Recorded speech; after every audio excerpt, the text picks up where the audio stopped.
July 20 മുതൽ കേരളത്തിൽ IT എക്സാമുകളുടെ CBT exam നടന്നുകൊണ്ടിരിക്കുകയാണ്. അപ്പോൾ ഒത്തിരി പേർക്കൊക്കെ ചിലപ്പോൾ എക്സാം കഴിഞ്ഞിട്ടുണ്ടായിരിക്കും. ഇനി വരാൻ പോകുന്ന കുറച്ചധികം പേരും ഉണ്ടായിരിക്കും. അപ്പം എസ്പെഷ്യലി ഫസ്റ്റ് ഇയർ സ്റ്റുഡൻസ് ആദ്യമായിട്ടാണ് ഇങ്ങനെ ഒരു എക്സാമിനെ ഫേസ് ചെയ്യുന്നത്. അതുകൊണ്ട് തന്നെ നിങ്ങൾക്ക് വേണ്ടിയിട്ടുള്ള കുറച്ച് ഇൻസ്ട്രക്ഷൻസ് ആണ് ഈ വീഡിയോയിൽ ഉൾപ്പെടുത്തിയിട്ടുള്ളത്. പോരാത്തതിന് ഈ വീഡിയോയുടെ ലാസ്റ്റ് ഞാൻ ഒരുപാട് പേര് ചോദിച്ചിട്ടുള്ള കാര്യമായിരുന്നു പാസ് മാർക്ക് എത്രയാണെന്നുള്ളത്. അതും കൂടെ ഞാൻ ആഡ് ചെയ്തിട്ടുണ്ട് കേട്ടോ. എക്സാം സെൻറ്ററിൽ ഒരു 90 മിനിറ്റ് മുമ്പെങ്കിലും നിങ്ങൾ റിപ്പോർട്ട് ചെയ്തിരിക്കണം. എക്സാം തുടങ്ങുന്നതിന് 15 മിനിറ്റ് മുമ്പ് അവർ ഗേറ്റ് ക്ലോസ് ചെയ്യും. അതിനുശേഷം ആരെയും അകത്തേക്ക് കയറ്റി വിടില്ല. പിന്നെ പ്രത്യേകിച്ച് നിങ്ങളുടെ ഹോൾ ടിക്കറ്റ് എടുക്കാൻ വേണ്ടിയിട്ട് മറക്കരുത്. 2 മണിക്കൂറായിരിക്കും എക്സാം. അതിൽ 1 മണിക്കൂർ കൊണ്ട് നിങ്ങളുടെ എക്സാം കഴിഞ്ഞു എന്ന് വിചാരിച്ചിട്ട് അവർ ഒരിക്കലും നിങ്ങളെ വിടില്ല. അപ്പോൾ മാക്സിമം സമയം എടുത്തിട്ട് കംപ്ലീറ്റ് ക്വസ്റ്റ്യൻസ് എല്ലാവരും അറ്റൻഡ് ചെയ്തിട്ട് മാത്രം പുറത്തോട്ട് ഇറങ്ങുക. പിന്നെ മൾട്ടിപ്പിൾ ചോയ്സ് ടൈപ്പ് ക്വസ്റ്റ്യൻസ് ആണ് കമ്പ്യൂട്ടറിലായിരിക്കും ഉണ്ടാകുന്നത്. അപ്പോൾ ഒരു ക്വസ്റ്റ്യൻ 4 ഓപ്ഷൻ എന്നുള്ള രീതിക്കായിരിക്കും ഉണ്ടായിരിക്കുക. ഇനി നിങ്ങൾ അഡ്മിറ്റ് കാർഡിൻ്റെ ഒപ്പം തന്നെ നിങ്ങളുടെ ഒരു ഐഡൻറ്റിറ്റി പ്രൂഫും കൂടെ കൊണ്ടുപോകണം. ആധാർ കാർഡോ അല്ലെങ്കിൽ അതിൽ താഴെ കൊടുത്തിട്ടുള്ള ഒരു ഫോട്ടോ ഐഡൻറ്റിറ്റി കാർഡ്.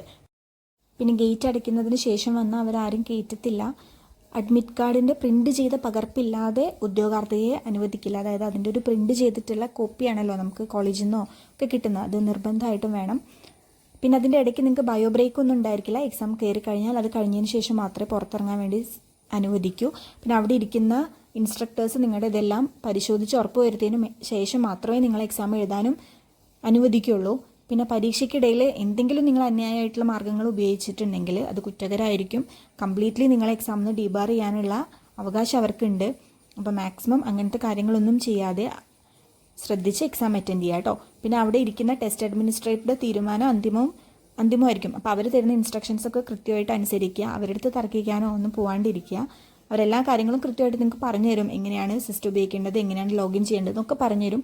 അത് കൃത്യമായിട്ട് അനുസരിച്ചിട്ട് എന്ത് ചെയ്യുക, നിങ്ങൾ എക്സാം അറ്റൻഡ് ചെയ്യുക. പിന്നെ ഷിഫ്റ്റും നിങ്ങളുടെ എക്സാം സെൻറ്റർ ഒന്നും മാറ്റി തരില്ല. നിങ്ങൾക്ക് എന്നാണോ പറഞ്ഞിട്ടുള്ളത് അന്ന് തന്നെ നിങ്ങൾ പോയിട്ട് എഴുതണം. വേറൊരു ദിവസത്തേക്ക് അത് മാറ്റാനൊന്നും പറ്റില്ല കേട്ടോ. പിന്നെ ഈ പറയുന്ന സാധനങ്ങളൊന്നും നിങ്ങൾ കൊണ്ടുപോകാൻ വേണ്ടി പാടില്ല. പുസ്തകങ്ങളോ അല്ലെങ്കിൽ പെൻസിൽ ബോക്സ്, പ്ലാസ്റ്റിക് പൗച്ച്, ഇങ്ങനത്തെ യാതൊരുവിധ ഉപകരണങ്ങളും അവർ കയറ്റില്ല. അപ്പോൾ ഇതിൽ പറഞ്ഞിരിക്കുന്ന എല്ലാ സാധനങ്ങളും നിങ്ങൾ വാങ്ങിച്ചു നോക്കുക. ഇതൊന്നും എക്സാം ഹാളിലേക്ക് കൊണ്ടുപോകാതിരിക്കാൻ വേണ്ടിയിട്ട് ശ്രമിക്കുക. പിന്നെ CBT എക്സാമാണ് കംപ്ലീറ്റ്ലി കമ്പ്യൂട്ടറിലായിരിക്കും ഉണ്ടാവുക. അപ്പോൾ നിങ്ങൾക്ക് വേറെ ഒരു എക്സ്റ്റേണൽ സാധനങ്ങളുടെ ആവശ്യമില്ല. പിന്നെ പെന്ന് വേണമെങ്കിൽ നിങ്ങൾക്ക് കയ്യിൽ വെക്കാം എന്നുള്ള കാര്യം അവർ പറയുന്നുണ്ട് കേട്ടോ. പിന്നെ എക്സ്ട്രാ പറയുന്നത്, ഇനി എന്തെങ്കിലും ഡിസബിലിറ്റി ഉള്ള ആളുകളാണെങ്കിൽ അവർക്ക് വേണ്ടിയിട്ട് കുറച്ച് സ്പെഷ്യൽ ഇൻസ്ട്രക്ഷൻസ് പറയുന്നുണ്ട്. അപ്പോൾ അത് നിങ്ങളൊന്ന് വായിച്ചു നോക്കണം. അവർക്ക് എക്സാം എഴുതാൻ വേണ്ടിയിട്ട് സെപ്പറേറ്റ് കൊണ്ടുപോകുന്ന ആളെ പറ്റിയിട്ടും അതുപോലെ അവർക്ക് ഇടയ്ക്ക് ബ്രേക്കൊക്കെ കൊടുക്കാനുള്ള ഇതുണ്ട്. അപ്പോൾ അങ്ങനെ എന്തെങ്കിലും ഡിസബിലിറ്റി ഉള്ള ആളുകൾ അവരുടെ ഇൻസ്ട്രക്ഷൻസ് കൃത്യമായിട്ട് മനസ്സിലാക്കിയിട്ട് എക്സാം എഴുതാൻ വേണ്ടി പോകണം. പിന്നെ ചോദ്യങ്ങൾ നമുക്ക് ഇംഗ്ലീഷിലും ഉണ്ടായിരിക്കും. പ്ലസ് അതിൻ്റെ കൂടെ തന്നെ അത് ട്രാൻസ്ലേറ്റ് ചെയ്തിട്ട് നമ്മുടെ പ്രാദേശിക ഭാഷയിലും കൊടുത്തിട്ടുണ്ടായിരിക്കും. അപ്പോൾ അതും കൂടെ നിങ്ങൾക്ക് എന്തെങ്കിലും സംശയം ഉണ്ടെങ്കിൽ അതൊരു ഭയങ്കര പോസിറ്റീവായിട്ടുള്ള കാര്യമാണ്. പിന്നെ നെഗറ്റീവ് മാർക്കിംഗ് ഒന്നുമില്ല. നിങ്ങൾ എഴുതിയ ആൻസർ തെറ്റിയെന്ന് വിചാരിച്ചിട്ട് നിങ്ങളെ മാർക്ക് കുറയൊന്നുമില്ല. അപ്പോൾ എല്ലാവരും എന്ത് ചെയ്യണം, എല്ലാ പേജുകളും അല്ലെങ്കിൽ എല്ലാ ക്വസ്റ്റ്യൻസും അറ്റൻഡ് ചെയ്യാൻ വേണ്ടിയിട്ട് ശ്രദ്ധിക്കണം കേട്ടോ. അപ്പോൾ ഈ ഹൈലൈറ്റ് ചെയ്ത് കൊടുത്തിരിക്കുന്ന കാര്യങ്ങളാണ് നമുക്ക് എക്സാം ഹാളിലോട്ട് കൊണ്ടുപോകാൻ പറ്റുന്നത്. ഒന്ന് അഡ്മിറ്റ് കാർഡ്, ID കാർഡ്, പിന്നെ വാട്ടർ ബോട്ടിൽ. സുതാര്യമായതെന്ന് ഉദ്ദേശിക്കുന്നത് അതിന് കവറിങ് ഒന്നും ഉണ്ടാവരുത്. നമുക്ക് ട്രാൻസ്പെറൻ്റ് ആയിട്ടുള്ള വാട്ടർ ബോട്ടിൽ കൊണ്ടുപോകാം. പിന്നെ ഹാൻഡ് സാനിറ്റൈസർ ആണ് അവർ പറയുന്നത്. പിന്നെ പെന്ന്, നമുക്കൊരു ബോൾ പെന്ന് നമുക്ക് എന്ത് ചെയ്യാം, എന്തെങ്കിലും പ്രോബ്ലംസ് ഒക്കെ ചെയ്ത് നോക്കണമെങ്കിലോ അങ്ങനെയൊക്കെ നമുക്ക് യൂസ് ചെയ്യാം. ഇനി ഇതിൽ ഞാൻ നിങ്ങളുടെ പാസ് മാർക്കും കൂടെ ആഡ് ചെയ്യുന്നുണ്ട് കേട്ടോ. ഒരുപാട് പേരുടെ സംശയമാണ് എത്ര മാർക്ക് വേണം നമുക്ക് പാസ്സാവാനെന്നുള്ളതാണ്. ഇപ്പോൾ ട്രേഡ് തിയറിയിൽ നമുക്ക് ടോട്ടൽ ക്വസ്റ്റ്യൻസ് 50 എണ്ണമായിരിക്കും ഉണ്ടാവുക. 44 ക്വസ്റ്റ്യൻ തിയറി ഭാഗത്തു നിന്നും ഒരു 6 ക്വസ്റ്റ്യൻ വർക്ക്ഷോപ്പ് കാൽക്കുലേഷൻ ആൻഡ് സയൻസും. ഓരോ ക്വസ്റ്റ്യനും 2 മാർക്ക് വീതമായിരിക്കും. അപ്പോൾ നമുക്ക് ടോട്ടൽ 100 മാർക്ക് ഉണ്ടായിരിക്കും. അതിൽ പാസ്സാവാനുള്ള മാർക്ക് എന്ന് പറയുന്നത് 33 മാർക്കാണ് കേട്ടോ. അപ്പോൾ അതെല്ലാവരും ഒന്ന് നോട്ട് ചെയ്യാം. 33 മാർക്ക് മതി നമുക്ക് പാസ്സാവാൻ വേണ്ടിയിട്ട്.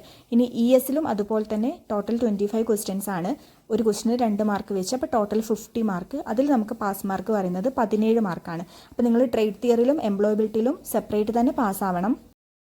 2 എക്സാമും ഒരുമിച്ചാണ് നടക്കുന്നതെങ്കിലും നിങ്ങൾ സെപ്പറേറ്റ് പാസ്സാവേണ്ടിയിട്ടുണ്ട് 2 എണ്ണത്തിലും. പിന്നെ പ്രാക്ടിക്കൽ എക്സാം ഓൾറെഡി നമുക്ക് കഴിഞ്ഞു. 250 മാർക്കിലായിരുന്നു. അതിൽ പാസ് മാർക്ക് വരുന്നത് 150 മാർക്കാണ് കേട്ടോ. അപ്പോൾ നമുക്ക് വളരെ കുറച്ച് മാർക്ക് മാത്രം മതി പാസ്സാവാൻ വേണ്ടിയിട്ട്. എല്ലാവരും മോക്ക് ടെസ്റ്റ് നന്നായിട്ട് അറ്റൻഡ് ചെയ്യുക. റിപ്പീറ്റ് ചെയ്ത് മോക്ക് ടെസ്റ്റ് ചെയ്തുകൊണ്ടേ ഇരിക്കുക എക്സാം വരേക്കും. എല്ലാവർക്കും ഡിഫറെൻറ്റ് ഡേയ്സിലാവും എക്സാം ഉണ്ടായിരിക്കുന്നത്. ചിലപ്പോൾ ഒരേ ക്ലാസ്സിൽ പഠിക്കുന്ന കുട്ടികൾക്ക് തന്നെ ചിലപ്പോൾ പല സമയത്തായിരിക്കും. അപ്പം നിങ്ങളുടെ സമയം കൃത്യമായിട്ട് നോക്കുക. എക്സാം സെൻറ്റർ ഏതാണെന്നുള്ളതും ആദ്യം തന്നെ കണ്ടെത്തി വയ്ക്കുക. അവിടേക്ക് പോകാനുള്ള മാർഗ്ഗങ്ങളും ഒക്കെ നമ്മൾ ഓൾറെഡി പ്രിപ്പയർഡ് ആയിട്ടിരിക്കുക.